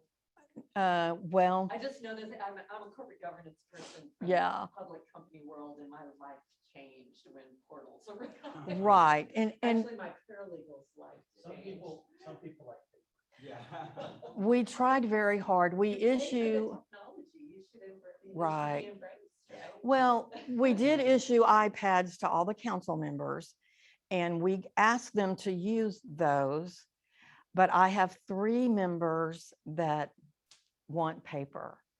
So I am printing theirs out, and I'm printed item by item so that the page, Because some agenda items may be 50 pages, some may be 49, so they're kind of off. So I have to print each one separately.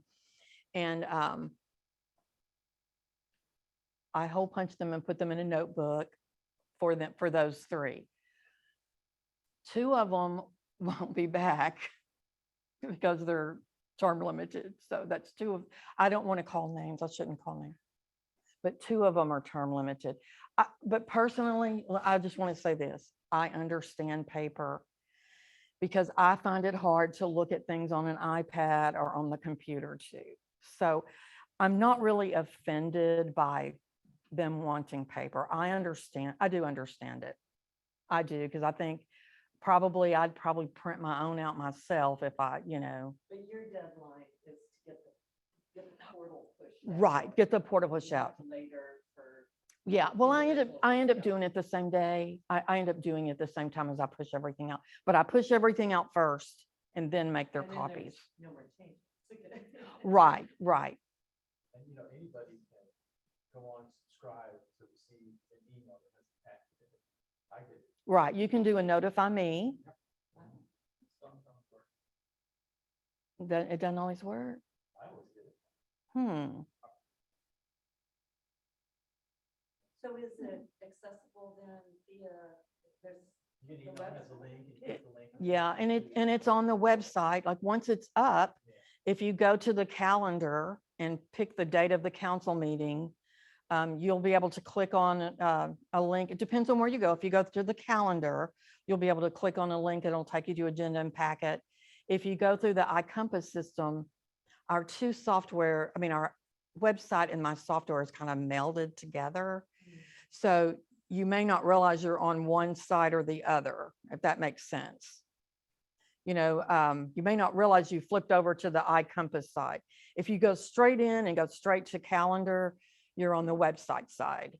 But either way gets you to the agenda and the packet. So yeah, either way. Yeah, okay, let me flip over. This just kind of describes, under state law, we're required to post our agenda on the bulletin board and on the website if you have one, at least 72 hours in advance of the meeting. So when we have to post on Friday, it's scary to make sure, because you've got to have it there. If your meeting starts at 6, it's got to be out there on both the website and on the bulletin board, in time. So it's kind of, sometimes it's interesting. I love it when it goes out on Thursday because I always feel so much more relaxed. And then there are some exceptions. There are emergency meetings that can be posted 2 hours preceding the scheduled time of a meeting. I think I've only had that happen once in Bellaire. I had it happen once in Mont Bellevue. I want to say both were related to lawsuits that had a limited time to respond to them, if I remember correctly. So that was a reason we were able to go ahead and have the emergency meeting. But even that is kind of, you have to let all of the press need to know. You have to let them know you're having an emergency meeting. And so there's a little bit of preparation beforehand, even though you can post it 2 hours ahead of time.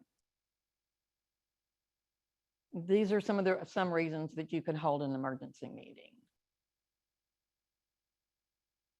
Okay, and these are types of meetings that we typically have. The majority of our meetings are open to the public. The only ones that are not open to the public are ones that are authorized to be a closed meeting under the Open Meetings Act. And here are some examples of items that could be held in a closed meeting. There's consultation with an attorney, deliberation regarding real property, deliberation regarding a prospective gift. I don't think I've ever had one for that reason. I don't think I have. Personnel matters and security devices or security audits. And I think we've probably only had one of those. Probably will have another when the new council come on. And that's where the chief of police would meet with them to go over some security protocols for the council chamber. Then we go to minutes. That's another duty. Ordinances or resolutions, we talked about those. This is just a brief description of what those are. Then we get to elections. They're held in odd number years on the first Tuesday after the first Monday in November. So this year, it's November 2nd, we're having our general election. And we're electing a mayor and 3 members of the city council. So I prepare candidate packets, which are, these two will know because they've gotten one. Well, you've seen one too, Kathy. I think you saw one. So it's just got all the forms in it, some brief information, letters about meetings and things like that. Then I prepare the election order and notice. The notice was in the paper this week, if you happen to see it. And then it's also posted on the bulletin board and it's on the website. The notice of our election. It talks about when early voting is, when election day is, how to get a ballot by mail, those kind of things. I also maintain campaign finance reports. So the candidates that do not elect modified reporting, and modified reporting means that you don't intend to spend $931 or accept $931 or more in contributions.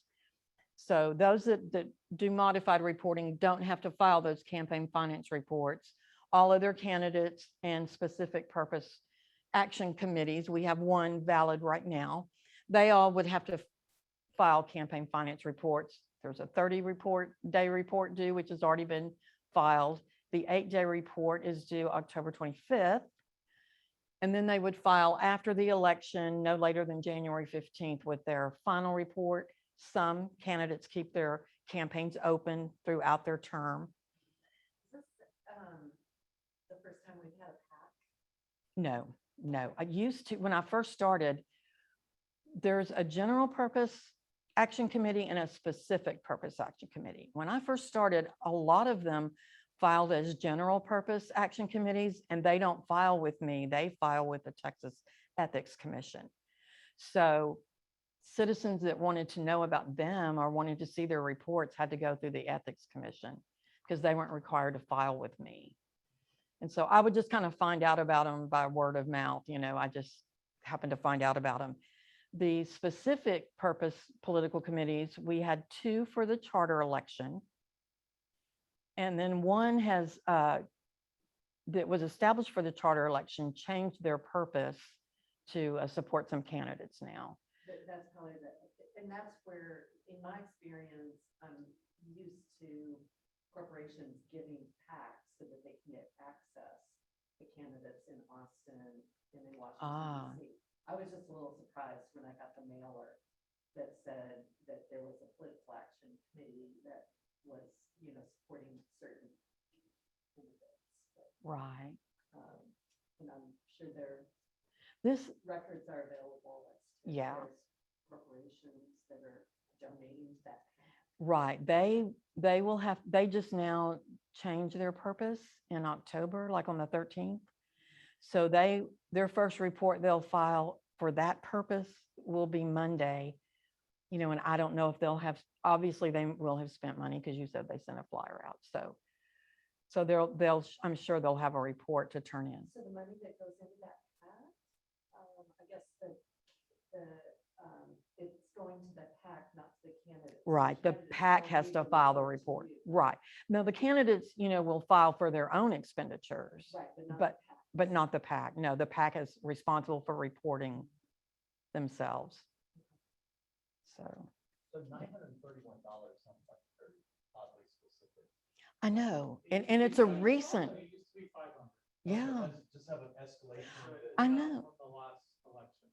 Yeah, but you're right. It is an odd number. I don't know where they came up with that.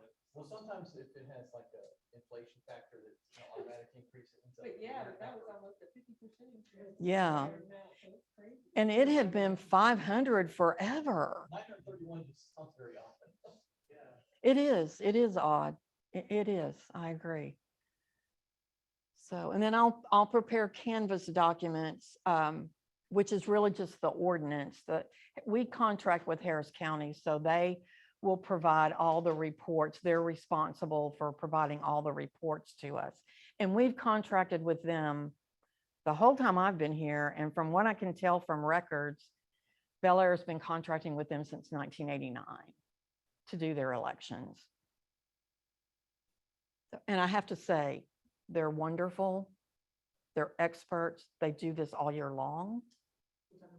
The county, yes. The elections division, this is what they do all year long. Is it not? Oh, no. Oh, I'm sorry to hear that. So will you be, you'll be clerking? For the first time. And they're changing the machines. I know that. They have purchased new machines. And what has happened is the old equipment, the manufacturer does not make parts anymore.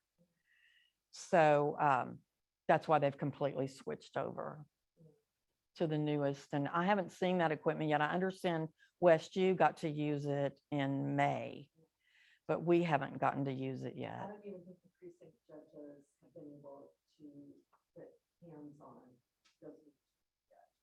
Oh, The training has been Zoom meetings. oh no. I'm sorry to hear that. So I mean, it's great that you feel like they're doing that for audit.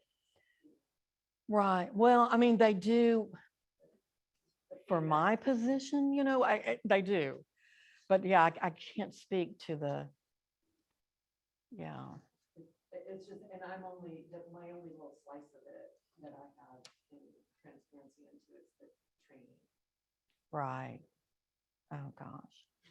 We'll get through it, at least not a presidential election. Right. in a Oh, couple of weeks. right, right. It feels like one. These are our election precincts, and we happen to have the same exact, we follow Harris County's precinct boundaries.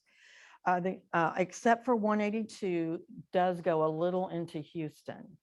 It used to be only Bellaire, and then they expanded that district a little bit. And I put some maps in here of the different precincts, although with countywide voting, I'm just going to flip through them pretty quick, because with countywide voting, you can vote anywhere in Harris County. You don't have to go to your precinct, and they don't even have 5 polling locations in Bellaire on election day. And this is wrong. This is one of my glaring errors. It shouldn't be, it's not going to be at Centerpoint. It's going to be here at the Civic Center is one of the, and that's probably the one you're working at. No, I'm not. Okay, well, there's, I'm not going back. okay, so there's one at the Civic Center here. I think your husband is going to be at this one. Her husband is the judge. Much better idea. Well, we also have Faith Lutheran, which has always been a polling place for us since I've been here. And for the first time, Pin Oak Middle School, their library, is going to be a polling place. It's not in the city of Bellaire. I'm just showing the ones that are actually in the city limits of Oh, I see. Bellaire. Yeah, But people from the city of Bellaire. They do. vote Even though it's, oh, you're right. And now you can go anywhere. I mean, and I was going to say, did I show that on here? which makes for more work for the clerks and the judges, Right. especially during a presidential election. But it's convenient to vote here where you work. It is. In fact, I voted in Bellaire at the presidential election, and it was wonderful. I mean, of course, I'm not a Bellaire resident, but I voted here, and it was nice. Okay, there's 90 locations for early voting in Harris County, and of those 90, I want to say there are 8 that are drive-through. I think there's 8 that are drive-through. And then there are going to be several 24-hour locations on October 28th, rolling into the 29th. You can vote all, during the 24-hour period. So that, oh, it's 10, okay. And then we've got over 560 in Harris County. And this website is wonderful. From the Harris Votes website, you can figure out how to register to vote, where your polling locations are. Yeah, you can, I think. You sure can. It's public information. Percentage-wise or something? No, it's the poll list. Not how they voted, but who. Yeah, yeah, it's a public record 24 hours after they have voted. It's a public record. And I would think it probably helps candidates if they're trying to, you know, pinpoint where they want to campaign, and if they know people have already voted. So, yeah. Yeah, and used to, when I was in Mont Bellevue, we had to post them on the city hall door, your polling lists and everything. Okay. I also do legal notices for hearings. We have hearings on various zoning issues, such as a specific use permit or a plan development. Those go through planning and zoning first. They make a recommendation to council, and then council holds a public hearing and makes the ultimate decision. And they don't always go with what planning and zoning says. Since I've been here, there have been a number of times where planning and zoning, in fact, one time they denied something and our council voted for it. I can't remember exactly what it was. I do notices to bidders and requests for proposal, requests for qualifications. And then we have notices related to the elections. Terrence always puts one in for the budget public hearing, and I help him get it into the paper. And then the tax rate calculations and hearings are also provided by Terrence, and then I just help him make that jump over to the paper. I also am responsible for public information. We do have a system for public information requests. There is a button on our website, but I don't have a lot of people that use it. A lot of them email me, and that's fine. I just go ahead and input it into my system when they email me. You know, technically under the law, unless your council has adopted something specific, someone could write something on a napkin and it would be considered a public information request. So these are some of the types of records. We have paper, maps, photographs, sound and video recordings, electronic medium. Okay, and this is another error. It says to be automated soon. It already is automated, and we've been operating this system for, I think, 2 years. The button hasn't been on the website that whole time, but we've been operating with that system for about 2 years. And it's also the same system that we do our agenda management in that you had asked about, Kathy. It's iCompass, so it's that same system provides that. So once I get a public information request, I try to figure out which department is likely to have that information, because we don't have a centralized records management. So I find out which department, I go to them for public information requests. They prepare the responsive information, and then it says, and invoices needed. I rarely have to invoice anyone because almost everything that we have is available electronically already as a matter of our normal business. We scan most things. So I haven't really had to invoice anybody per se. And if I do, it's like, if they want paper, the rules are set out by the state, and I can only charge 10 cents a printed page anyway. And then if you have redactions on the page, you can only charge, like, I think 10 cents, even if you had to like almost redact the whole thing. So it's kind of, the fees aren't really commensurate with what it costs. But then again, like I said, it's most of the requests I get are readily available information. Most of them are for development services. It'll be people that maybe they want a copy of their elevation certificate. They want a copy of a survey if we have it for their property. They may want to know if a permit was issued. So most of them are things like that. Finance gets a lot of requests from companies that want information such as how many purchase orders they issued, who they were to, what they were for, I guess. And so a lot of finances are those types of things. We get a lot of businesses that ask for the swimming pool permits we may have issued during a certain time period. Likely they're swimming pool vendors, they either sell chemicals or they're actually a pool contractor. And we get a lot of requests for building permits by companies that just track that kind of information. So, okay, then I do the licensing under the alcohol beverage code. And these are just some examples of companies currently, or restaurants or stores operating in Bellaire that have permits with the TABC and with us. So the package store permit, we have Bargain Liquors number 6 and Rice, fine wines. HEB is the only one that has a wine only package store. Their fee is only $37.50 annually. The fees they pay to the state are much higher, and they just got raised, but the state isn't allowing cities to use their same schedule. We have to use a different schedule, which is a lower rate. All of these restaurants have a wine, and they've changed the name, wine and malt beverage. It used to be wine and beer, but now it's wine and malt beverage retailer's permit. So these are the guys that have those. They pay $375 annually for their permits. And then we have the off-premise wine and malt beverage. And these are usually the little grocery stores or supermarkets, Walgreens, CVS, those guys all have that type of a permit. And it's only $30 annually for them. What's the difference between that and what HEB has? I don't know. I don't know for sure. Yeah, I don't. And then mixed beverage permit.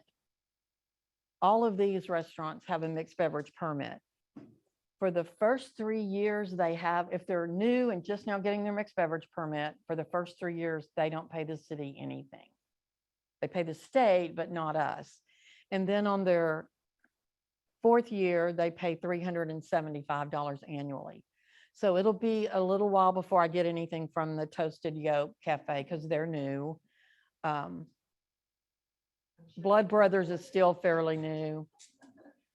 Yeah. Is that by law that we can't? Okay. Yes, it's state That's law. on it's state law. It's state law, not Bellaire. Yeah. Yeah. Okay, and then now we get to the solicitation permits, which was a dreaded topic from the year, I think, that Kevin attended. People did not like the fact that we do have to issue solicitation permits. And the attorney said, yes, we have to. Right now, we haven't issued a solicitation permit in probably 2 years because of the pandemic. The mayor and I talked, and we felt like it wouldn't be fair to our residents to issue them a permit if the county judge is saying, stay home, be vigilant. So we have used that, and we've not issued any solicitation permits. For people to go door to door selling. A lot of times it'll be pest control companies, some realtors go ahead and get one, even though they likely wouldn't have to. They do, just in case they want to stop and talk to someone about their home and that, that they don't really have an appointment with or anything. They'll go ahead and get one for that purpose. Most of the permits I issue are charitable, and they're usually like the Bellaire High School. It might be the softball boosters, football, a group like that. We may have Boy Scouts or Girl Scouts. And so I guess they're just all Scouts now. I forgot. Are there? Okay. Well, anyway, they will sometimes get a permit. And since we don't collect anything for the charitable permits, we usually issue it to a coach or a parent, like maybe a parent that's very involved with the booster club. Because for example, we have to run background checks. A lot of the students don't even have a driver's license or anything. So we run the background check on the person that we issue the permit to. And then the students have copies of that permit, and they carry with them door to door, and they're usually selling the coupon books, something like that. They do not. Political organizations, candidates do not have to get a permit.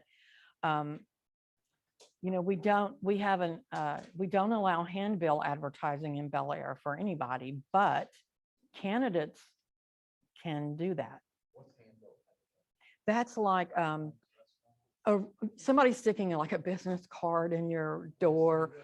I know they do it, but if you call the police and we catch them, we can cite them.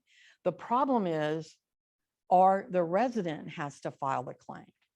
So somebody has to go to court, our court with it, and be able to state, you know, this person did stop at my house. So most of the time, the person will call us, but by the time the police get there, the person is long gone. So we're not really able to enforce that very well. And the only bad experience I've had with the handbill advertisements is that one lady had a painted door and someone put a hot pink flyer on her door and it rained. And she said she had to repaint her door from the damage. So I feel terrible about that. But we do, you know, if the police can catch them, they will. And the police, if they see them walking door to door, they'll stop them and just make sure they have a permit. But for handbill advertising, the only way you can do it is knock on the person's door and see if they'll accept your documents from you, whatever you've got. And if that person will, that's fine. If they won't, then you just go on. But the police will sometimes stop them, and they're actually operating under a different chapter of our code than solicitation. So they don't have to have a permit. If they go door to door, knock, hand the information, they can't make a sale.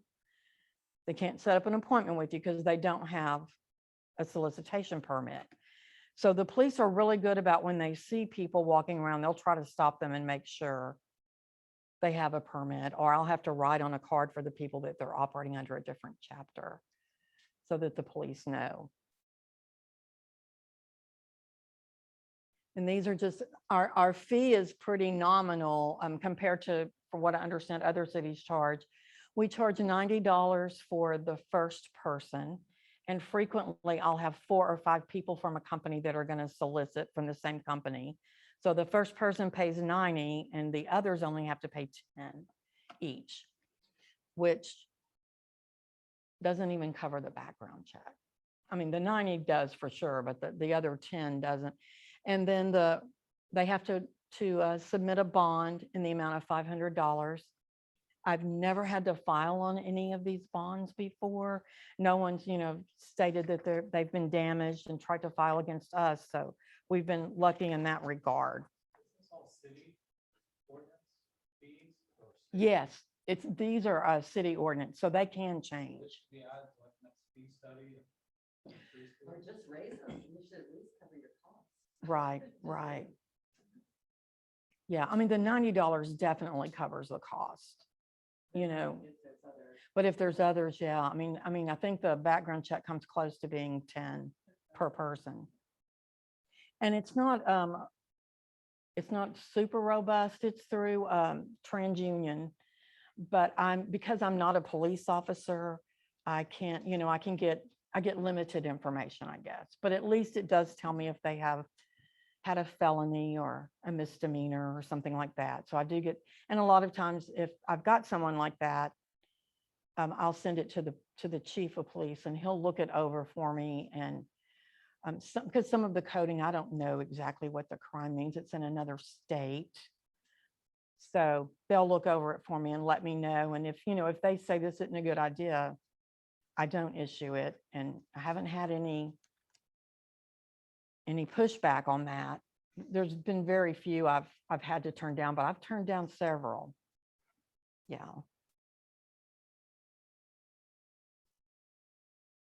Okay, and that's just kind of the little. Then I have records management, which I told you we don't have centralized records, which is true, we don't. Each department handles their own records, but we do have retention schedules that we've adopted that were prepared by the Texas State, am I saying this right? Texas State Library and Archives Commission. Yeah, I'm looking at you because they give y'all a lot of grants, by the way. But anyway, these are the schedules that they've got out there for local governments. And these are what we follow with respect to our retention schedules. For instance, minutes are permanent. So, and it shows up on the schedule as permanent. So we can never get rid of those, or ordinances. The police have some real long retention periods. I want to say one of their records has to be retained for like 75 years. So they've got some kind of different types of records.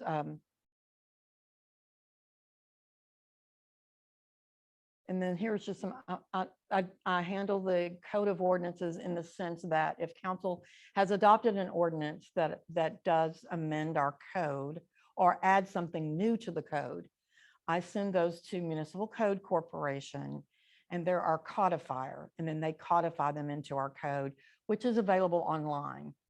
If you ever did charter and codes, if you click on that, it actually takes you to their website, but it's our code in charter. I maintain the city seal, which is, I just use it to it. The city seal is, it's the 5-star. It's a star, a 5-star thing. And the city attorney had told me that was a requirement for years for all cities to have that same seal. I have an embosser, and I also have an inked one, because when we do a bond issue or a refunding, we have so many documents we have to sign. And the city attorney was like, please get an inked one, because he'd have to wait for me to sit there and emboss every one of them. It's kind of like that, but. Yeah. So it makes it appear official. Right. So, Not distinct, I but mean, have access to the seal. now we could adopt a different one. I think that state law is no longer, we're not required to have that star. So I think we could adopt another one. And there was talk about that. Council had talked about that a little bit when they were talking about branding, but no one. Yeah. So. And then I do administer oaths, usually to board members. The city clerk is allowed to administer oaths to lots of different officials, or as well as our judges do. Our judges do the council. Then I provide support to city council, and I'm a notary. And then these are my last slides. This is just giving you an overview of, I went back through all the minutes and determined who were city clerks back from 1918 forward. And if you look at 1948, they had 3 in that one year. I don't know what happened. And then here is the rest down to me. So, Are you the longest tenured city I- clerk you in the know, history of Bellaire? I don't know. It may be, because Rowena was here, for 20 something years, I guess. No, not quite. Yeah. Yeah, because I started in January 6th of 97. Actually, Rowena's last year was 96. And because she retired with her husband, they both retired that same year at the very end in December. That's correct. I think you're the longest. Oh my gosh, that may be true. Wow. And I think that's it. Do y'all have any questions?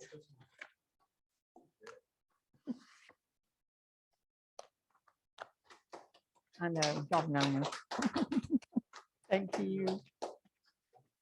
Thank you. Oh, to our remote participants, we thank you. Did you have any questions? No, it was a good presentation. Thank you. Thank you. Thank you. Thanks.